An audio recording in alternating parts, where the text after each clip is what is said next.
আজকে এই মোরগটা অনেক টেনশনে ছিল, কারণ আজকে তার বাচ্চার জন্ম হবে। তখনই নার্স তাকে ডেকে বলে, জলদি আসো, এখনই তোমার বাচ্চা ফুটবে। তখনই সে তার বাচ্চাটাকে দেখার জন্য চলে যায়, কিন্তু তখনই সেখানে আরো একটি ডিম ফুটে কালো একটি বাচ্চা বের হয়। তখন সেই কালো বাচ্চাটা দৌড়ে এসে মোরগের বাচ্চাটাকে কিস করতে শুরু করে দেয়, কারণ কয়েক বছর আগে এই মোরগটা এই মুরগিটাকে বিয়ে করার জন্য প্রপোজ করেছিল। কিন্তু তখনই সেই রাস্তা দিয়ে একটি কালো মোরগ তার গাড়ি নিয়ে চলে আসে। এরপর সেই কালো মোরগটা এই মুরগিটাকে দেখে ক্রাশ খেয়ে যায়। इसे तो मैं ही पटाऊंगा।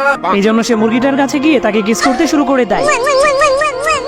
তখন লাল মোরগটা বলে, এটা আমার মুরগি, তুই এখান থেকে চলে যা। কিন্তু কালো মোরগটা তার সামনে দানা ছিটিয়ে দিলে লাল মোরগটা সেগুলো খেতে শুরু করে দেয়। তখনই কালো মোরগটা তার মুরগিটাকে গাড়িতে করে নিয়ে চলে যায়। তখন সেই মুরগিটা কালো মোরগের সাথে যেতে পেরে অনেক খুশি হয়ে গিয়েছিল। কিন্তু কালো মোরগটা তার নতুন গার্লফ্রেন্ডকে লন্ড্রির দোকানে নিয়ে যায়। এরপর তাকে একটা লাথি মেরে তার দোকানের কাপড় ধোয়ার কাজে লাগিয়ে দেয়। বেচারি মুরগিটা কাপড় ধুতে ধুতে অনেক ক্লান্ত হয়ে গিয়েছিল। এই নেকড়েটা তার বাচ্চাদেরকে শেখাচ্ছিল কিভাবে শুকরকে শিকার করে রান্না করতে হয়। তখন এই তিনটি শুকর নেকড়েটার গাছ থেকে আপেল চুরি করার জন্য তার বাড়ির পাশে চলে আসে। কিন্তু তখন এই নেকড়েটা তার বাচ্চাদেরকে নিয়ে শুকরগুলো শিকার করার জন্য চলে আসে। এতগুলো শুকর দেখার পর নেকড়েটার মুখ থেকে লালা পড়তে শুরু করে, আর তার বাচ্চাদেরকে বলে, আমাকে দেখে তোমরাও শিখো কিভাবে শিকার করতে হয়। এরপর সে তার ব্যাগ থেকে মহিলাদের কাপড় বের করে পরে নেয়। তারপর অনেক জোরে জোরে কান্না শুরু করে দেয়। তখন তার কান্না শুনে শুকরগুলো তার কাছে চলে আসে। এরপর তাকে কান্না করার কারণ জিজ্ঞেস করে। তখন নেকড়েটা বলে, আমার ভেড়াগুলো হারিয়ে গেছে, দয়া করে আমার ভেড়াগুলোকে খুঁজে দাও।